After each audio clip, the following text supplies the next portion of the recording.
બાર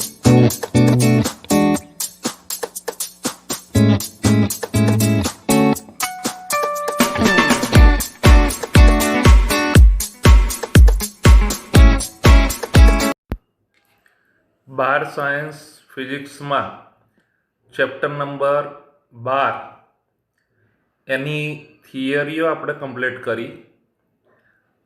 હવે વર્ષ 2020-21 પૂરતા ઉદાહરણનો પહેલો અને બીજો દાખલો એ કેન્સલ છે, એ પરીક્ષામાં પૂછાવાના નથી. દાખલા નંબર 3 એની રકમમાં ધ્યાન આપો.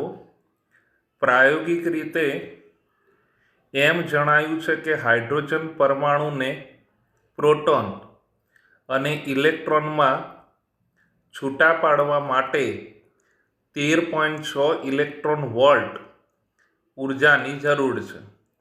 હાઇડ્રોજન પરમાણુમાં ઇલેક્ટ્રોનની કક્ષીય ત્રિજ્યા એટલે r અને વેગ એટલે v એના મૂલ્યની ગણતરી કરો. H પરમાણુ એટલે હાઇડ્રોજન પરમાણુમાં ઇલેક્ટ્રોનની કુલ ઉર્જા E બરાબર -13.6 ઇલેક્ટ્રોન વોલ્ટ તમે જાણો છો. આ ઇલેક્ટ્રોન વોલ્ટ એને સામાન્ય એકમ જૂલમાં રૂપાંતર કરવું હોય તો 1.6 ગુણ્યા 10⁻−19 વડે ગુણવું પડે. તો E બરાબર -13.6 ગુણ્યા 1.6 ગુણ્યા 10⁻−19 જૂલ. ઇલેક્ટ્રોનનું દળ તમને ખબર જ છે, આ ખાલી બાયોડેટા તરીકે આપણે લખ્યું કે 9.1 ગુણ્યા 10⁻31 કિલોગ્રામ. વિદ્યુત ભાર તમને ખબર જ છે 1.6 ગુણ્યા 10⁻19 કુલમ. હાઇડ્રોજન પરમાણુ એમાં ઇલેક્ટ્રોનની કુલ ઉર્જા સાબિત કરેલું છે આ સૂત્ર E બરાબર -E² અપોન 8πε0r. હવે આમાંથી r ને આપણે સૂત્રનો કર્તા બનાવીએ તો જોઈ લો ધ્યાનથી. આમાંથી r ને સૂત્રનો કર્તા બનાવીએ એટલે થશે શું? E² અપોન 8πε0 ઇન્ટુ E થાય. હવે આ 8πε0 એના આ પ્રમાણે આમ ટુકડા કરીએ. 8 ને આપણે 2 ગુણ્યા 4 કહીએ એટલે 8 થયું, અને આ πε0 એમનું એમ જ. પણ તમને એટલી ખબર પડે કે 1/4πε0, તો આ 1/4πε0 છે ને, આ 1/4πε0 તો એની બરાબર તો k લખી શકાય. તો આની પછીના સ્ટેપમાં આપણે એવું કહી શકાય કે r બરાબર આ માઇનસ એ તો એમનું એમ, અને 1/4πε0 એટલે આ k, E² એમનું એમ, અને આ 2 અને આ E. નજર કરો આ સમીકરણ કેવી રીતે આવ્યું એમાં.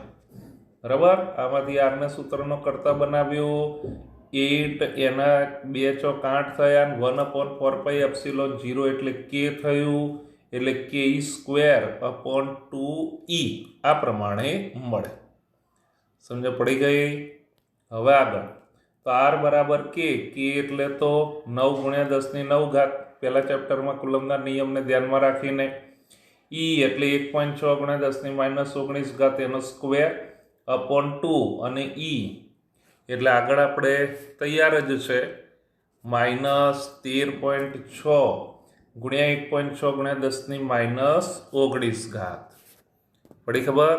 તો સાદુરૂપ આપીએ એટલે આ માઇનસ અને આ માઇનસ એ પ્લસ થઈ ગયા. તો 9 ગુણ્યા 10⁹, અને આમાંથી 1.6 ગુણ્યા 10⁻19 એ 2 વાર છે ને, એનો સ્ક્વેર છે એટલે 1.6 ગુણ્યા 10⁻19 ને ઉડાડ દે એટલે 1 અંશમાં રહેશે ને, 1.6 ગુણ્યા 10⁻19 એટલું રહે, અને અપોન 2 અને 13.6. સમજ પડી? તો r બરાબર સાદુરૂપ આપીએ એટલે 0.9 52,974 ગુણ્યા 10⁻10 મીટર. 1 દશાંશને જમણી બાજુ લઈએ એટલે 5.29 એટલે 5.3 લખાય, અને જમણી બાજુ લીધું એટલે 1 ઘાત 10⁻1 થઈ જાય ને, એટલે 10⁻11 આ આપણને આર મળ્યું, ત્રિજ્યા મળી.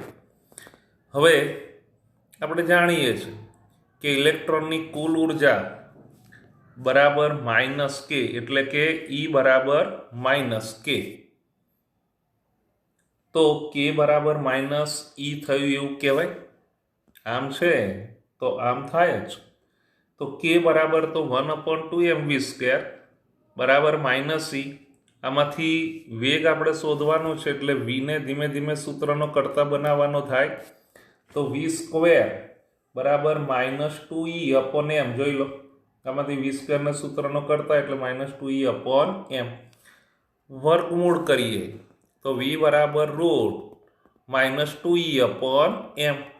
તો v બરાબર √-2 અને e એટલે તો છે જ, દેખાય ને આ e પડી ખબર. તો -13.6 ગુણ્યા 1.6 ગુણ્યા 10⁻19 અપોન 9.1 ગુણ્યા 10⁻31. સાદુરૂપ આપીએ છે એટલે પહેલા તો માઇનસ પ્લસ થઈ ગયા, એટલે 43.52 ગુણ્યા 10⁻19 અપોન 9.1 ગુણ્યા 10⁻31.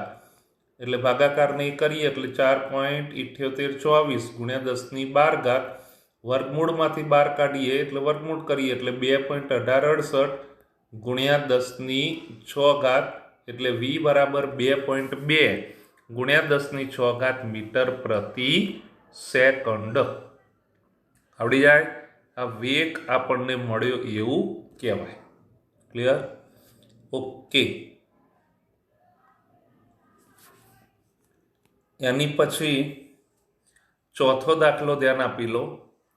હાઇડ્રોજન પરમાણુમાં પ્રોટોનની આસપાસ ભ્રમણ કરતા ઇલેક્ટ્રોન વડે ઉત્સર્જિત પ્રકાશની પ્રારંભિક આવૃત્તિ પ્રચલિત વિદ્યુત ચુંબકીય વાદ અનુસાર મેળવો. તો હાઇડ્રોજન પરમાણુ એમાં પ્રોટોનની આસપાસ 5.3 ગુણ્યા 10⁻11 મીટર ત્રિજ્યાની કક્ષામાં ભ્રમણ કરતા ઇલેક્ટ્રોનનો વેગ 2.2 ગુણ્યા 10⁻6 મીટર પ્રતિ સેકન્ડ છે. આ જે બાબત છે ને, આંકડાઓ એ આગળ ત્રીજા દાખલામાં આવી ગયા, એ જ અહીંયા આપણે લખેલા છે. દેખાય ને? તો આગળ ત્રીજા દાખલામાં જે વાત હતી એના એ જ દાખલાના જવાબમાં આપણે ધ્યાન રાખવાનું અને યાદ કરવાનું. આમ તો આપી દીધેલું હોય, પણ અહીંયા આપણી પાસે જ તૈયાર કરેલું જોઈ લો. 5.3 ગુણ્યા 10⁻11 અને વી આપણે તૈયાર કરવો હોય તો એ પણ આપણે આગળ મેળવ્યું. તો 2.2 દેખાય ને, એકદમ નીચે છેલ્લું સ્ટેપ. તો 2.2 ગુણ્યા 10⁻6 એ અહીંયા સીધું જ લખવાનું. તો હાઇડ્રોજન પરમાણુની વાત છે. પ્રોટોનની આસપાસ ઇલેક્ટ્રોન ગતિ કરે છે, એટલે એની ત્રિજ્યા 5.3 ગુણ્યા 10⁻11 મીટર. ઇલેક્ટ્રોનનો વેગ 2.2 ગુણ્યા 10⁻6 મીટર પ્રતિ સેકન્ડ. તમે જાણો, ચાપ ગતિને ધ્યાનમાં રાખીને v બરાબર r ઓમેગા, રેખીયનું કોણીયમાં રૂપાંતર કરવું હોય તો v બરાબર r ઓમેગા. આવું મેં ઘણી બધી વાર કહેલું છે. તો v બરાબર r અને ઓમેગા એટલે 2πf આવું કહીએ છે ને. અહીંયા બંને v મિક્સ ના થઈ જાય ને, એટલે આપણે શું કરીશું, આવૃત્તિને f વડે જ દર્શાવીશું. પડી ખબર? તો v ને અહીંયા v બરાબર આ બંને મિક્સ ના થઈ જાય ને એના માટે હો. તો હવે આવૃત્તિ f આવું છે ને, આવૃત્તિ f એને સૂત્રનો કરતા બનાવી એટલે v/2πr થાય. આ ધ્યાન આપી લેજો, આ f છે. તો v/2πr. હવે v એટલે તો 2.2 ગુણ્યા 10⁻6 अपॉन 2 पाई એટલે 3.14 અને r એટલે 10 ની -10 પ્રમાણે લખવું હોય તો એક દશાંશ ચિહ્ન ડાબી બાજુ લઈ લઈએ એટલે 0.53 ગુણ્યા 10 ની -10 સાદુરૂપ આપીએ એટલે f બરાબર અહીંયા શું મળવાનું 0.6609 ગુણ્યા 10 ની 16 એટલે કે એક દશાંશ ચિહ્ન જમણી બાજુ લઈએ એટલે 6.6 ગુણ્યા 10 ની 15 આપણને મળે. પડી ખબર? આવૃત્તિ છે એટલે હર્ટ્ઝ થાય. તો પ્રચલિત વિદ્યુત ચુંબકીય વાદ અનુસાર આપણે જાણીએ છીએ કે ભ્રમણ કરતા ઇલેક્ટ્રોન વડે ઉત્સર્જિત વિદ્યુત ચુંબકીય તરંગોની આવૃત્તિ એ ન્યુક્લિયસની આસપાસના તેના ભ્રમણની આવૃત્તિ જેટલી જ હોય છે. આમ ઉત્સર્જિત પ્રકાશની પ્રારંભિક આવૃત્તિ એ 6.6 ગુણ્યા 10 ની 15 હર્ટ્ઝ એના જેટલી જ આવૃત્તિ છે. પડી જાય ખબર? ક્લિયર? ટૂંકમાં v બરાબર r ઓમેગા અને ઓમેગા બરાબર 2πf fને સૂત્રનો કરતા કિંમત મૂકીને સાદું રૂપ. ક્લિયર ને? ઓકે.